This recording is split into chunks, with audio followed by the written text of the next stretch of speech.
A football podcast for football fans by football guys. Welcome to the End Zone Experts.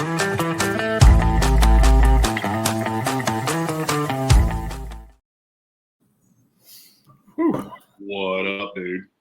What's going on, man? Philly cheesesteaks? Dude, a good place. But leading off with that, there's the best place I found. Dude, I've never been to Philly. I mean, I've heard stories from Dean the Painter, who you know pretty well also. The best two places I hear in South Louisiana are south of Philly and Baton Rouge, and I think there might be one in Gonzales. But I'm a little more partial, which is good. Don't get me wrong, really good freaking cheesesteak. But Yinzer's Uptown in New Orleans, right by Touro Hospital, man. Yinzer's amazing cheesesteaks. They're from Pennsylvania. You even got a Pennsylvania number that you call. You know, they left it legit, I guess. But dude, best cheesesteak I ever had at that place, man. South of Philly, a close second, though, in Baton Rouge.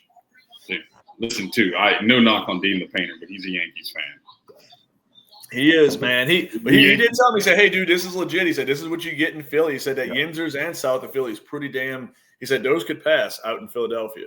That's what he claims. For sure. No, dude, the games are about to start. We just want to sit here, kind of chat about it. They're fixing to do kickoff. Philadelphia, Rams, Bills, Ravens, Commanders. Commanders, dude. Jeez. Daniels. Real deal. Who bet on what was this? I don't know what the spread even was. I didn't even look at the spread because I figured this is Detroit all the way.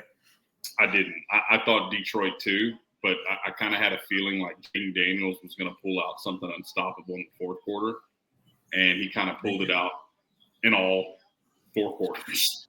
He was. I'll tell you one thing. Dan Quinn is hoping that Cliff Kingsbury does not get a head coaching job because, man, you would love to keep that together at least a couple more years, man. That's where the Saints need, dude. Your Saints got to interview that cat.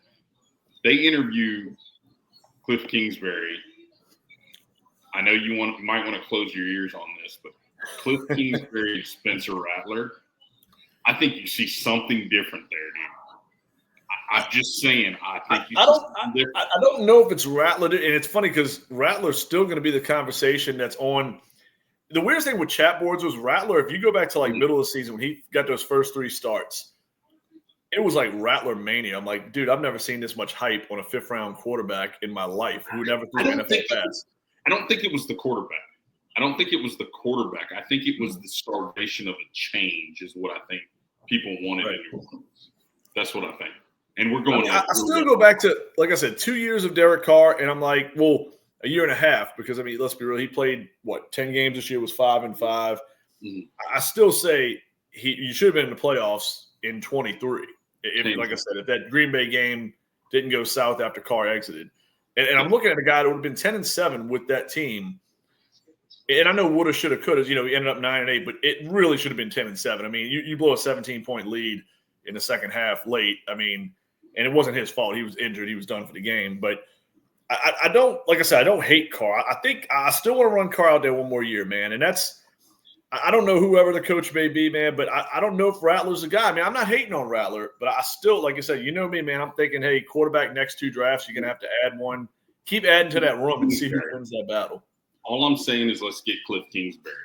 That's all I want the Saints to do. After last night, with the way the Commanders played, man, it was like watching Mahomes before he had the refs NWO help there that kind of do run. I would say he looked like a young Mahomes, man. But today we've got the Eagles and Rams. Kind of want to stay on topic. We were kind of that's cool. And real quick before you get in that, I just want to say this. Yeah, the coordinators for Detroit who've gotten so much attention this year, I think both will still get head coaching jobs, obviously, but. Yes. I think the casual fan knee jerks a little too much. I think Ben Johnson made a mistake with that. That it got a little too stupid with that Jameson Williams throw. Yeah. I didn't feel like that was the time or the place for it. If you were up 10, another story. You down 10 late in the second half, no, don't do that. Yeah. But Aaron Glenn, I mean, that defense is so destroyed by injuries. Beyond Hutchinson, there's other guys as well, and it's like. I just feel like Aaron Glenn should get a free pass. I see fans like saying, "Oh, Saints fans on there, like y'all still want Aaron Glenn."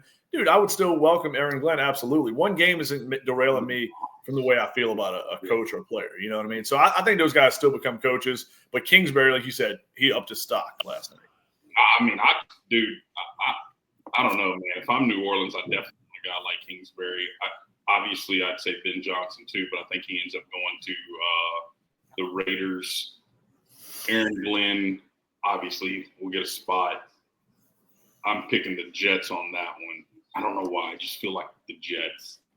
Real quick, before we go into these games, man, I mean, I could see the Glenn thing to the Jets too. Did you see the thing after the game last night with Eddie George is being interviewed for the Bears job?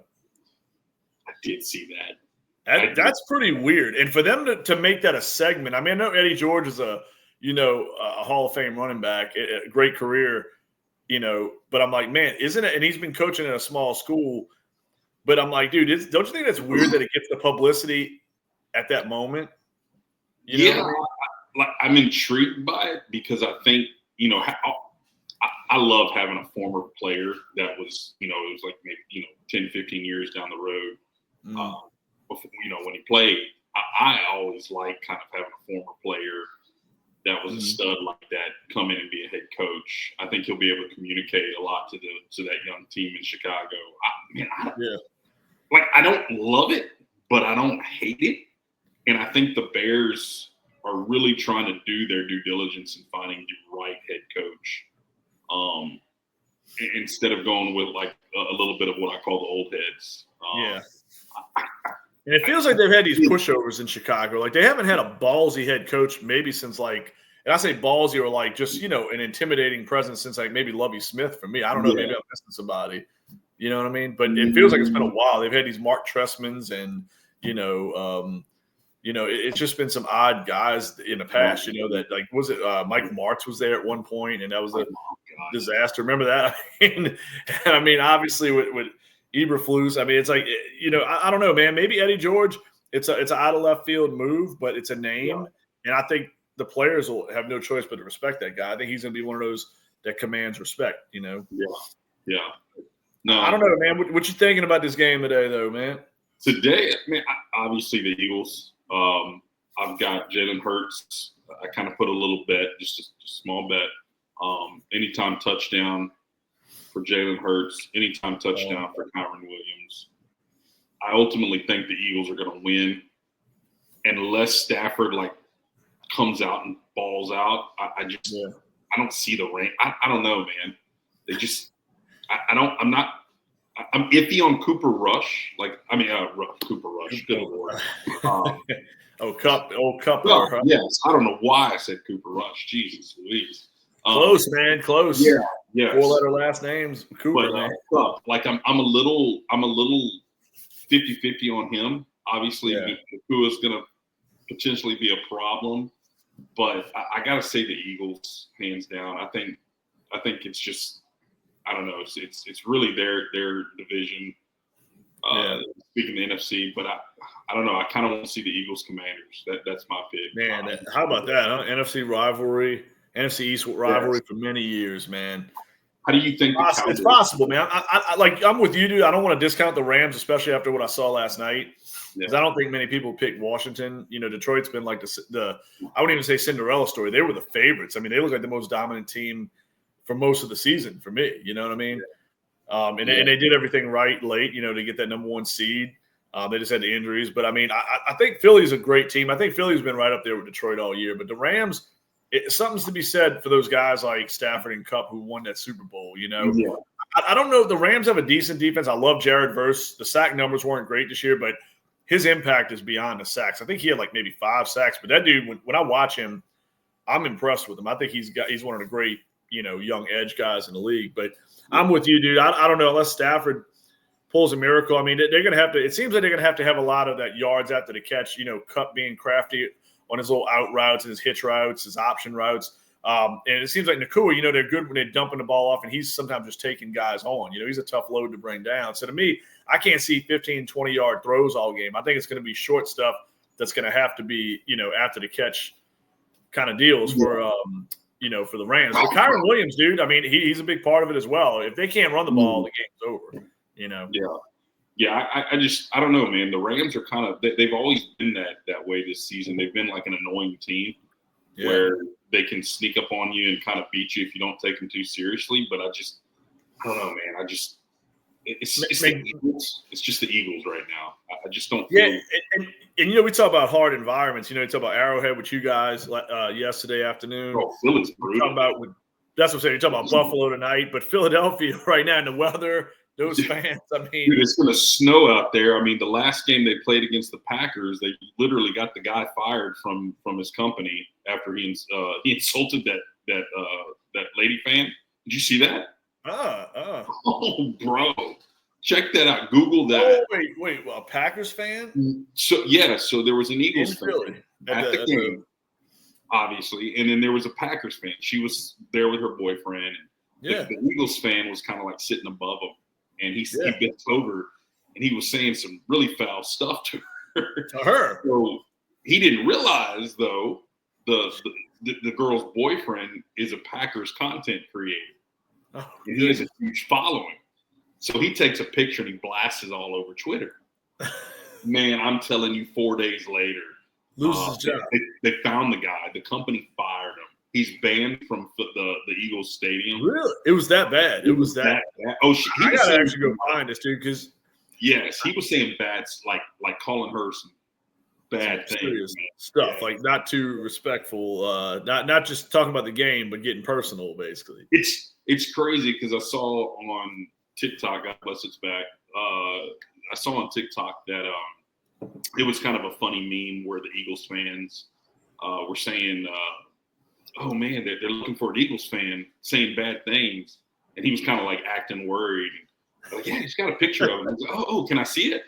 Oh yeah, that's horrible, man. Because all Eagles fans are like, they're brutal. Philadelphia. Yeah, they are, man. They are. And I know we don't have a lot of time before the game, but I'll tell you, dude, meeting those guys in 2006 after we knocked them out the playoffs, I want to say Jeff Garcia was playing quarterback that day for them, if I remember correctly. But I remember in that game, Reggie Bush took one of the worst hits I've ever seen in NFL history, and he got up from it, but he got demolished by somebody. And I cannot think – it was a damn good player on their side of the ball, and I'm just forgetting the name right now. But we knocked them out of the playoffs and eventually advanced to the NFC title game where we lost to the Bears. But the Eagle fans, I will say this. I don't think they just felt bad for us because this is a year after Katrina. But some of these guys are the coolest people. I mean, out of any away fans we ever met. I mean, dude, we're passing around drinks and having a good time after the game, tailgating in January in New Orleans with Eagle fans and Saints fans, and them telling us, hey, if anybody has to do it this year, we want it to be you guys after what y'all went through. That was the common – which I thought was pretty cool. I'm not saying all of them weren't. They probably had some douchebags here and there, obviously, because it's Eagles fans. But I don't know, dude. There's something about them. They were pretty cool that day, and I've always had a little respect for the ones that we did meet. Really awesome guys. And plus, man, dude, hey, look, I got a guilty pleasure of Silver Linings Playbook is one of my favorite movies, man. So I'm always, I'm supporting those Eagle fans a little more than most. You know what I mean? My favorite sports movie is Invincible, and it's just like I so badly want to experience going to Philadelphia and having a beer and watching Eagles. I'd love, dude. That's what I'm saying. Like, I feel there's something gritty, like a grittiness, and they wear it on their sleeve like we do down here. But it's like, I don't know, the cold and the gritty feel to it, man. Yeah. Like you said, drinking beers, eating cheesesteaks after the game, man, dude. I don't know, something sounds cool about it. Yeah, I don't know, dude. The Rams. I think Philly wins this game, though, man. I just think the Rams wins. Yes. I think on a neutral field, I would love it, or neutral conditions, 50-degree weather, maybe indoor stadium, something like that. I think it'd be a little closer game because McVay is such a strategist, dude. He's such a genius. But I think with the weather elements, that it plays to Barkley and Jalen Hurts running the hell out of the ball, All right. I know who you're going to pick, but Ravens-Bills. I'm rooting for the Ravens just because I want to see them to absolutely demolish Kansas City because I think they really honestly could. Mm-hmm. I'm taking Ravens, but go ahead. I know you're probably going to take the Bills. Dude, everything, and I don't want to say because I was chatting with Richie, man, from the other podcast earlier today, and I said, man, look, I understand the Ravens on paper the better team. You know what I'm saying? They are. A little better defense. Buffalo had a great defense a couple years ago, but I feel like they've lost some players. Some guys have aged. But like I said, it's not there's still some guys on the defense that can play. Can they contain Lamar Jackson, like guys like Russo and Epinesa? Can they keep him inside instead of letting him get to the outside and take off for 15, 20-yard splash plays? But Henry scares me. The first time out, I think he destroyed them. So to me, and look, if Flowers isn't playing, right? I think he out? We'll settle this real quick. Because, I mean, we've gone back and forth on other podcasts. I'm pretty sure that he was considered doubtful last time I looked yesterday.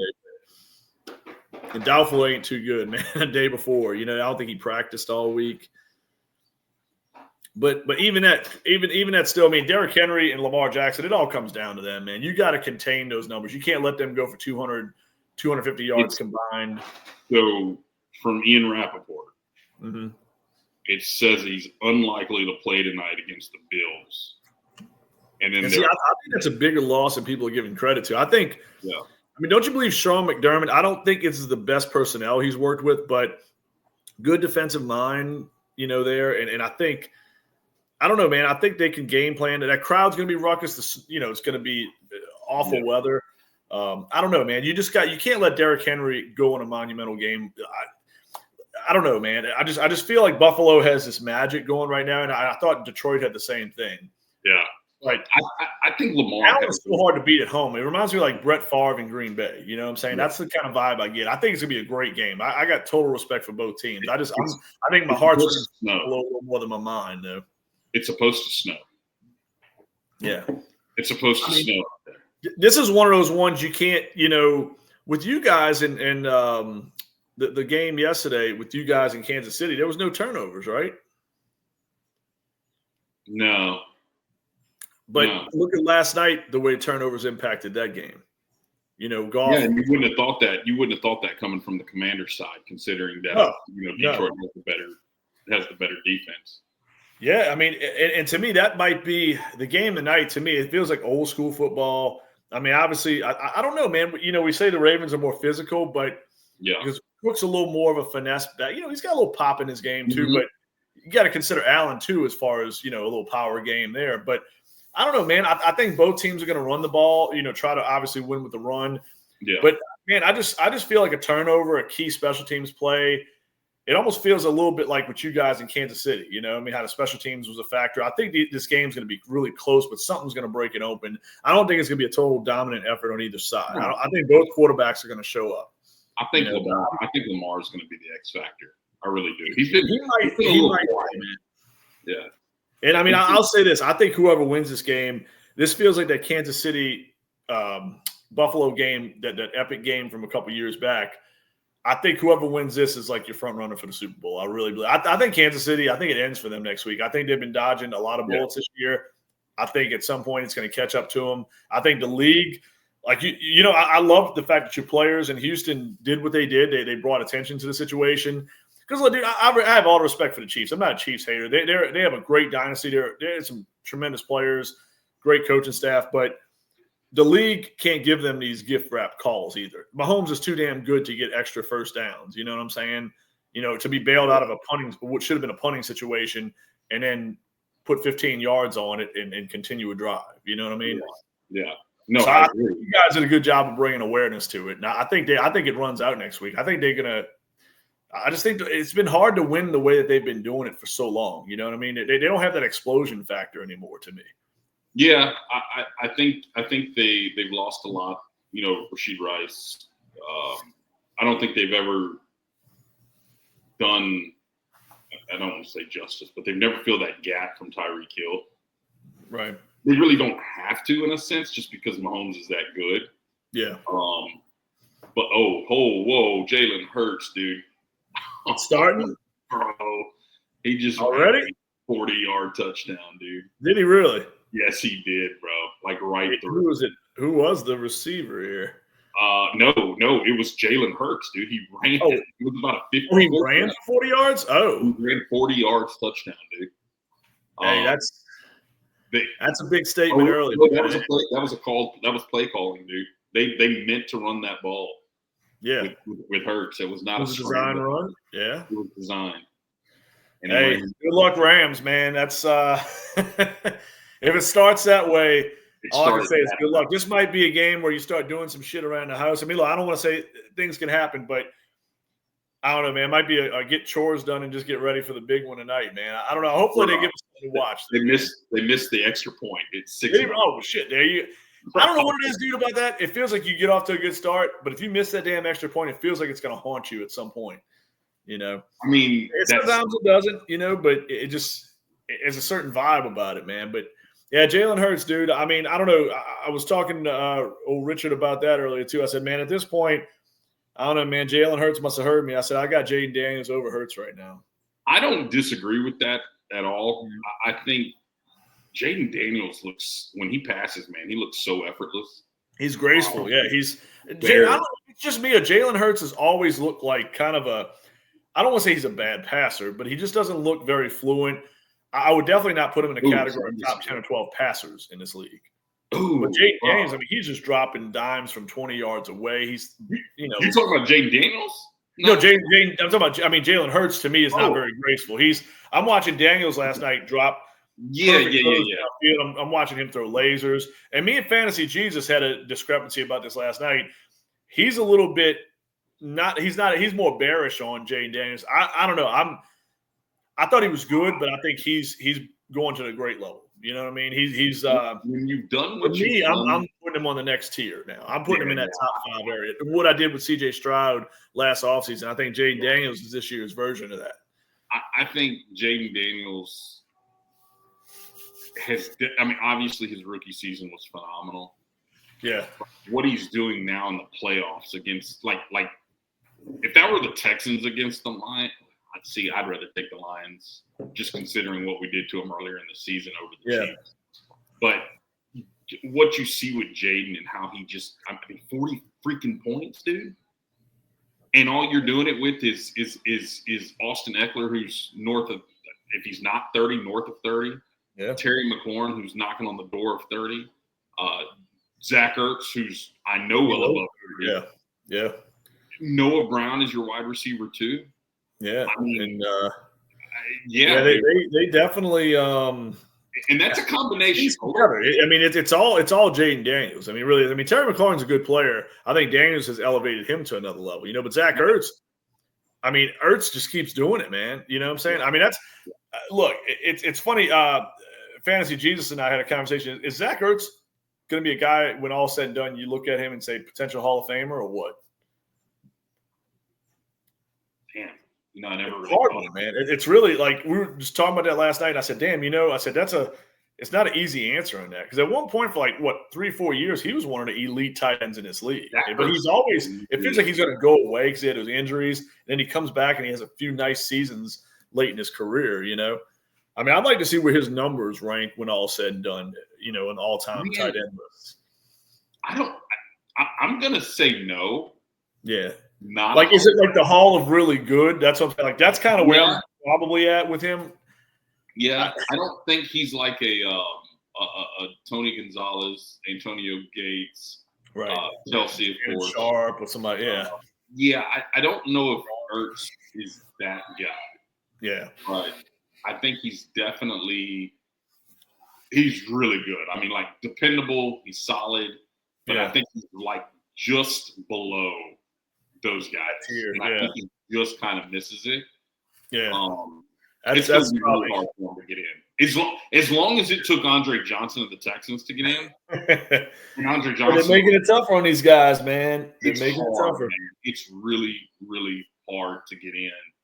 And I just think, you know, there's only, I don't know how many, I think, 5 or 6 guys get in a year. And that list grows each year and expands with more and more guys. I mean, studs, man. I mean, we're talking guys that were studs in our day and age. Yeah, it feels like it's equally as hard with baseball. I mean, you know, it's funny. I'm just talking, not to get off subject, but like Billy Wagner, I noticed. I think this is his last year. He could be considered. To me, I would think like, damn. What I remember from that guy, he was one of like the top 3 closers for like well over 10 years. Billy the Kid. Yeah, I mean, dude, because to me, I think of closers in my lifetime. And like I said, I don't want to get too deep into baseball, but you think of like Trevor Hoffman, Mariano Rivera, Aroldis Chapman. Like to me, those guys are all like, that's Hall of Famers to me. But damn, Billy Wagner's right there. He's in that same group, man. I mean, he was dominant for so long with Houston and Philadelphia. He was right.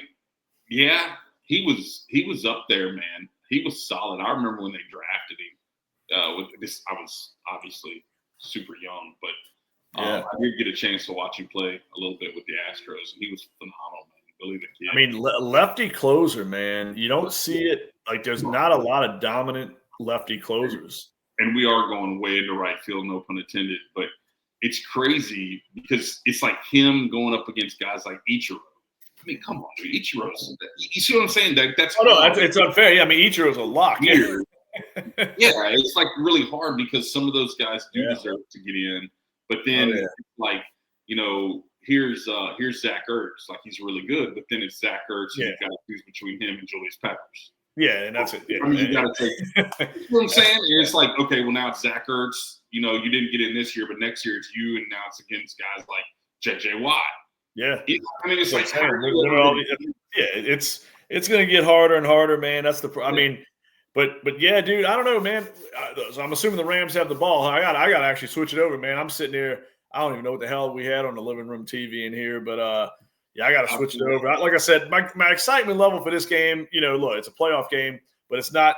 It's probably my least excited of all the ones this weekend. And not to take anything away, it might end up being the best game all weekend. Who knows? But I feel like tonight, what is it, 5:30, the late kickoff? Well, this one started at 2, 3, 3, 4, 4, 5. Yeah, it's about 5:36. I think 5:30. Temperatures probably single digits. CBS. I'm assuming it's Jim Nantz and Tony Romo, probably the best duo in the league. And I want to say this real quick, man, before we get out of here. I've actually been, love him or hate him, I've been pretty damn impressed with Tom Brady. I think he has ulterior motives.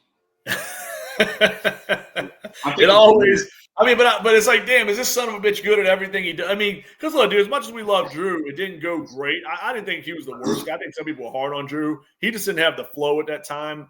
I think he was trying to find himself as a on-air personality. But Brady just feels real natural, man. I mean, I don't know. It's something. I just think it's weird. You're a commentator now. You're half owner of the Raiders. Feels like some conflict of interest shit going on, man. Yeah, there's a lot of inside trading stuff going on in there. It's just in the Roger Goodell era, dude. Anything could happen, bro. We've seen it. Yeah, it's just weird. I don't know. Brady, I mean, he is phenomenal. But it's got to be pretty cool, though, to be a human like that and just be able to be that bad. Yeah, it's like, hey, I'm the fucking best quarterback of all time. Hey, I'm going to go fucking, do this right after. I mean, he has the best fucking roast probably of all time. I mean, that's, his roast probably the best. I went back and looked at some of the old ones recently, and a lot of good ones in the past. But dude, I mean, it's hard to argue against his. You know what I mean?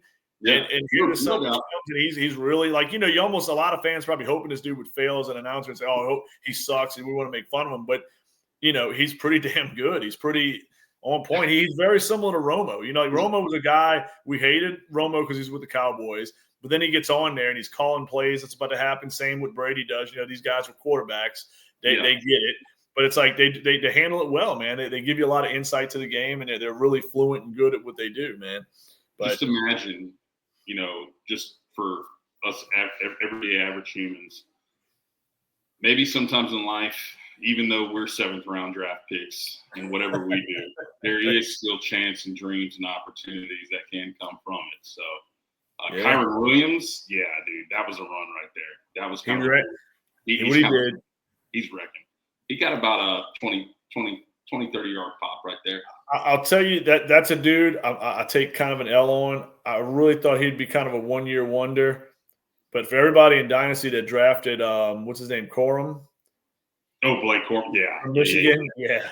Have fun trying to get rid of that guy because Kyron Williams ain't going anywhere, man. That dude's pretty good. I'm kind of with you, but I still am not throwing in the 100% towel that he's like this. I know this is crazy. Like it feels like he shouldn't be. Yes.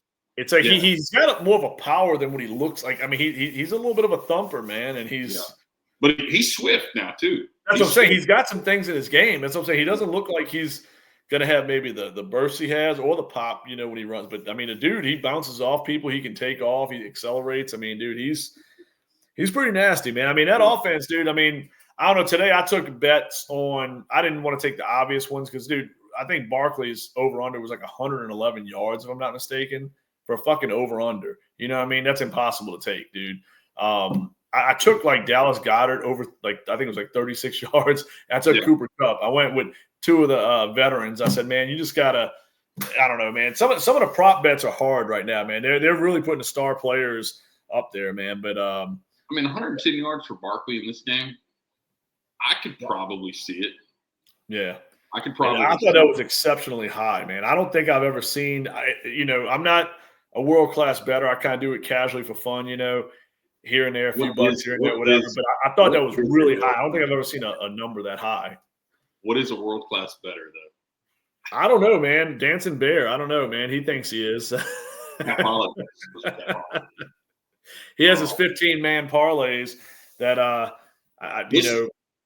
Listen, if you hit on one of those things, though, man, I mean, have a nice steak dinner that evening for sure.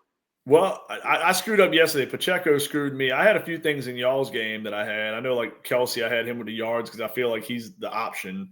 I mean, I had a few things in that bet line, but Pacheco he hasn't been right since that injury, man. Yeah. Back in week 3, I think it was. He looked good before that. He looked at himself, and then after that injury, it does not seem like he fully recovered. But, he killed me on a bet. I think he was like over-under, like maybe 50 yards, somewhere around 52, something like that. Yeah. But yeah, dude, I don't know, man. Let's get it, bro. I'm gonna go watch this damn game, man, and see what's what, man. Yeah, we'll try to get on, talk some more shit, huh? Hopefully, yeah, for sure. You're taking Eagles Bills. I'm going Eagles Bills, man. Oh yeah, by the way, I'm pretty sure the world's kind of going one way on that tomorrow night, man. Who you got? Oh man, dude, we didn't even touch that for a second. Yeah. I gotta go Ohio State, man. Yeah, I gotta go Ohio State. I think Notre Dame. I don't even know what the spread is in this game. I'm sure it's probably like a 10-point spread at least, right? I don't even, dude. I don't know. I'm gonna try to pull this thing up right here, and I don't even. I'd be lying to you right now. Notre Dame OSU spread. See if I can pull this off real quick and see before we get out of here. Oh man, wait, here we go. Okay, so on here, this is one of them generic Google answers, but they're saying 8.5. 8.5 for who? For Ohio State, minus 8.5. I can see that. Yeah. Would you take that? Would you take that? I feel like that's not a. No, I would not. College football's like when it comes to this right here in the championship. Yeah. For whatever reason, it's like super low scoring games. Yeah. Which probably caters to Notre Dame a little bit here. I mean, I think Notre Dame's defense is pretty decent. It's just like it feels like Ohio State's got so many damn weapons, though. Like some big play guys, man. Yeah. It just Georgia. I mean, not Georgia. I'm sorry, Ohio State. I don't know, man. It's just like every time they doubt Robert Day, like what's the guy's name? It is Robert Day, right? Yeah. I think because he was in some trouble, right? I mean, he was almost on the bubble at one point. They were saying. Well, he was until he started reviving everything, his career in the freaking playoffs of all places. But I don't know. I think Ohio State wins. I don't know if it's 8.5, but I definitely think that. For sure. Yeah, I think that's a consensus, man. We'll see, man. It's interesting seeing Notre Dame there, man. I like seeing something a little different, man. I don't have nothing against the SEC, but it's kind of not where we live. It's always SEC. It feels like gets the attention, but I like seeing something different, man. And Notre Dame, it's been so long since they've been in a situation like this, but it seems like last time they it didn't go too well. The Brady Quinn era. That's kind of what I was remembering. I think LSU. Was it LSU that took out Brady Quinn in one of those bowl games? Because I remember like Jeff Samardzija, the old MLB pitcher, was a wide receiver, if I'm not mistaken, on that team. But I do remember him. He played for the Giants and played for you guys, Cubs. Yeah. It feels like it's the last time they've been relevant, man. But it's cool seeing. I mean, look, dude, Notre Dame. It's another level. Cool to see them in the mix. You know, who are you talking about? LSU or Notre Dame? Notre Dame. It's just cool to see them in the mix. But I remember Notre Dame, like the last time I feel like they've had any kind of bowl notoriety, unless it's something maybe I forgot about something maybe in the Brian Kelly era. But I mean, I'd say how well did that age for them? I mean, listen, they used to have a player over there named Rudy Rudiger, and that guy was phenomenal. But anyway. I hear you. Hey, man, I got a whole herd coming through here. Look, man, I'm going to bounce out, brother. All right, dude. It's about to get noisy in my house, bro. All right, man. I'll